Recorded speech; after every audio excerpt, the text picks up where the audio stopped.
The worst nightmares end when you wake up. But what if you wake up inside one? When darkness crawls from the shadows and takes form, the true horror begins. A young girl desperately crawling through a tunnel, with a monstrous-shaped creature creeping behind her. It grabs her by the leg, but she manages to kick it away and crawl to the surface. Just when she thinks she's escaped, death is waiting for her. She begs for it not to kill her again. 1 year after her sister Melanie mysteriously disappeared, Clover and her group of friends head into the remote location where she was last seen. Once they get there, they watch the last video her sister sent, taken right on this spot. Clover immediately rushes into the store and shows her sister's picture to the worker. Right away, he assumes she's gone missing. When Clover tells him she didn't say that, the man replies that she's not the first one to come here, asking if he's seen someone.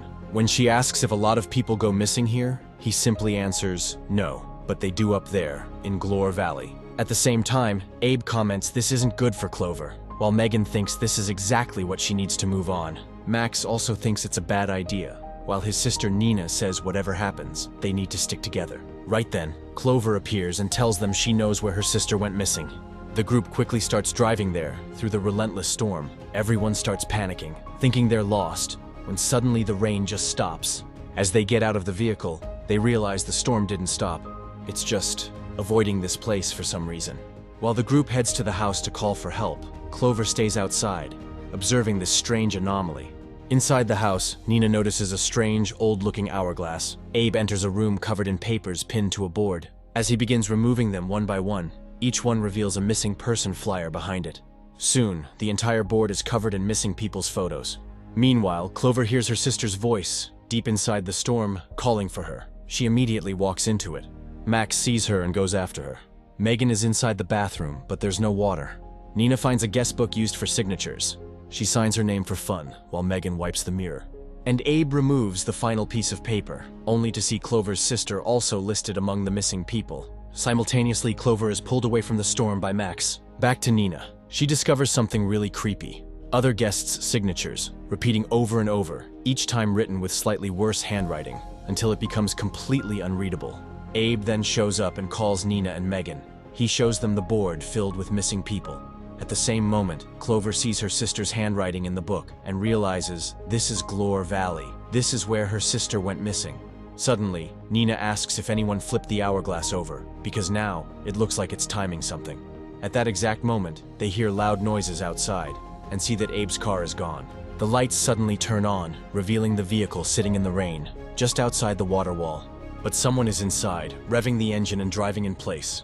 While Clover, Max, and Megan head off to search for a phone, Nina and Abe stay behind to watch what the person in the car is going to do. The trio walks down into the creepy basement, which surprisingly turns out to be just another floor. It even has windows, but it's buried underground. Clover manages to find a phone, but unfortunately, it doesn't work. Back upstairs, Nina and Abe hear a loud noise, and Abe goes to check it out. Minutes pass. Nina starts to feel uneasy, suspicious that Abe hasn't come back. She hears something, like water dripping.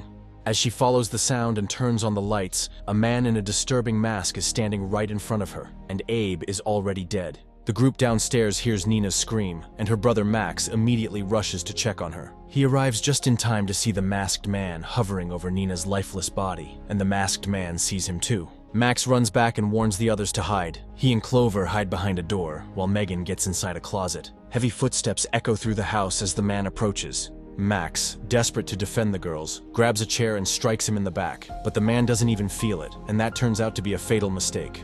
The masked man walks in, yanks Megan out of the closet, grabs her by the hair, and starts smashing her head against the floor. Again and again, Clover stabs him in the shoulder with a knife. He rises slowly and starts running after her.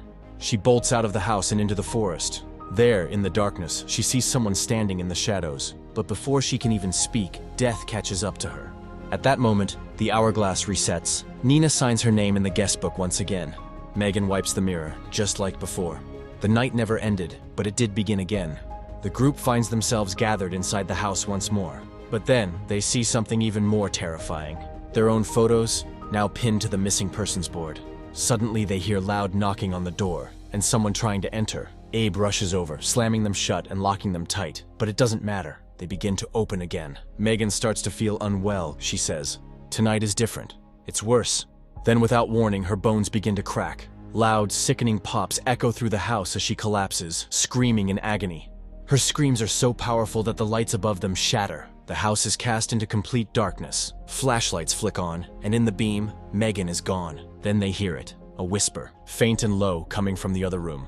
They follow the sound, step by cautious step, and then they see her. Megan is floating above the ground, completely still, her eyes rolled black. She's speaking in overlapping voices like dozens of people trapped in one body. One moment it's a man's voice, then a child, then a woman crying, each one coming from her mouth. A woman begs for everything to stop, saying she just wants to die. A little boy cries out for his mother. Another woman pleads for someone to give her back her hair and her bones. They speak of what this place is doing to them, what it's turning them into, saying through agony that they can't even remember their own names. Suddenly, Megan tells them not to let it in, just before she collapses, dead on the floor. A loud knock echoes from the front door. Then Clover hears her sister Melanie's voice outside, begging to be let in. Clover loses control and opens the door, but there's nobody there. That's when they notice a house that wasn't there before. Clover is suddenly thrown by a tremendous force and pulled all the way into the strange house. Inside, she sees an old woman breathing through an oxygen tank. Clover panics and tries to leave, but when she turns around, the old woman is standing right in front of her, staring. Clover begs to be let out, but the creepy old woman tells her there's only one way out. You either survive the night, or you become part of it. She grabs Clover and forces a mask onto her face. As Granny's body begins to degrade, she tells her to suffer, just like the rest of this cursed town, to suffer until hell opens up and swallows her too. Seconds later, the old woman turns to ash, and Clover becomes possessed by some evil spirit. Meanwhile, Max is searching for Clover. Abe and Nina jump into the car, desperate to escape and call for help. But then, they spot a giant monster lurking in the forest. As they turn back, Abe is killed by one of the creatures, and Nina suffers a similar fate. Simultaneously, Max is still looking for Clover, when she suddenly appears behind him and slashes his throat. She walks out of the house, only to be killed by a masked figure driving the car. The hourglass spins once again. Nina signs her name in the guest book.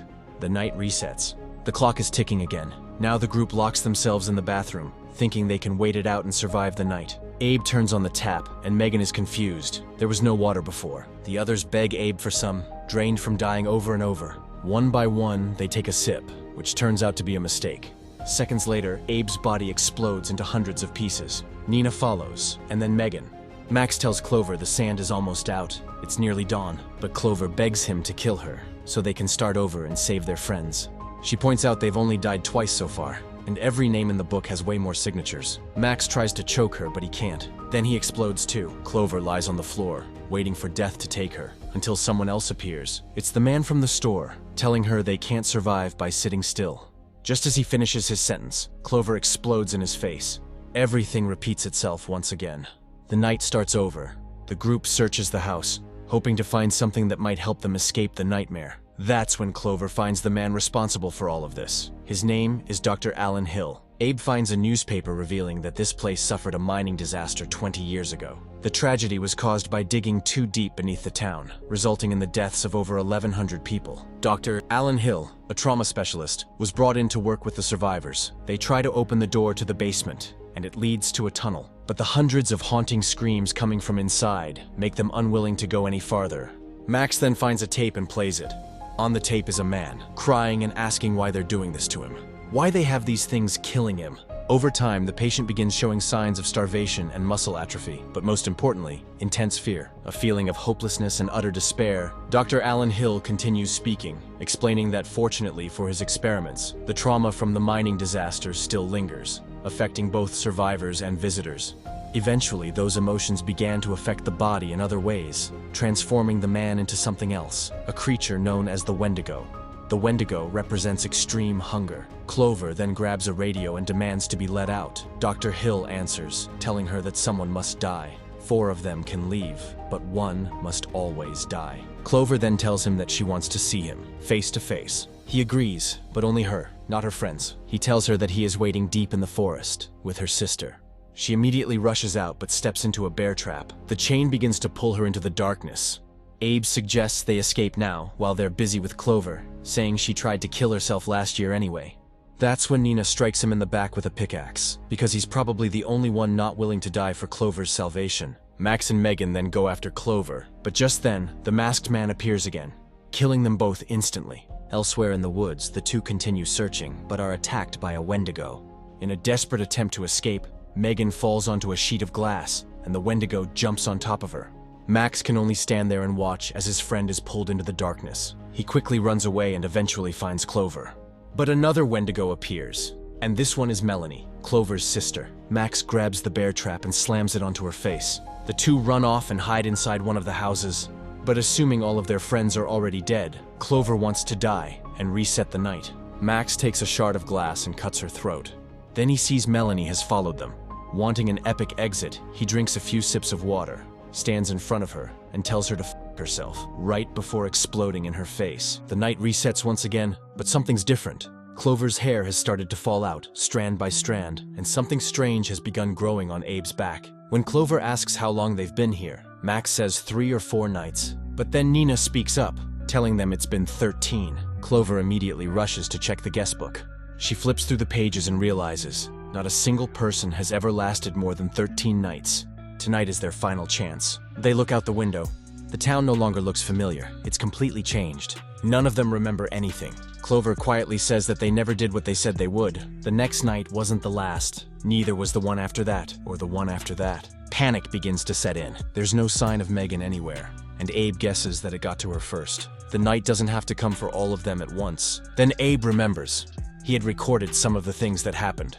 When they play the footage, they discover hours of videos. One of the videos shows some kind of worm entering Clover's face. Every single recording reveals a different way they've died. The footage is utterly disturbing. Suddenly, the group hears alarming sirens, and outside, like a final boss fight, every single creature is now attacking at once. With nowhere else to go, the group decides to head into the tunnel, the only path they haven't taken yet. After some time, they arrive at a buried section of the town, where houses had been swallowed by the earth during the mining disaster. They enter one of the sunken homes and come face to face with a Wendigo. It leaps on Nina, but Clover manages to trap its leg with a pickaxe, giving them a chance to escape. As the group runs through the tunnels, the Wendigos creep just behind them. They find a door, rush inside, and slam it shut to block the path. But just then, the masked man smashes through a glass panel above them, making his entrance. Clover splits off to search for Megan, while the others are left to fight the masked creature. Alone in the dark, Clover is attacked by her Wendigo sister. With no other choice, she grabs her and hurls her onto a jagged wooden spike protruding through the floor, killing the creature instantly, but also injuring herself badly. Meanwhile, the trio continues their fight against the masked man. After several failed attempts, they finally manage to knock him to the floor. Together, they lift his heavy hammer and crush his skull, ending the threat. But the night is far from over. Clover walks through another door and hears Megan calling for help. She rushes toward the voice and finds Megan tied to a chair, with a Wendigo chained just meters away. Realizing she needs a key to save her, Clover frantically searches the nearby rooms. She stumbles into one filled with security monitors. Suddenly, the doors lock shut, and Dr. Alan Hill's voice fills the room. He tells her she's been an intriguing patient. As he talks, he places his cup of tea near a spot where water is dripping from the ceiling. He explains that every monster she encountered was a manifestation of her own psyche. The town itself feeds on her fears, her insecurities. While the others are still running for their lives, the doctor keeps rambling. Without him noticing, Clover slides the cup slightly just in time for a drop of water to fall inside, then moves it back to its spot. Moments later, the doctor unknowingly drinks it. He reminds her again, someone always has to die for the escape to be real. But Clover simply replies, "This time it's going to be you." Just as his body explodes into a grotesque collage of flesh and bone, she grabs the keys, unlocks the door, and rescues Megan just as the chained Wendigo breaks free. The two run, chased by more creatures, and manage to climb a ladder toward the surface.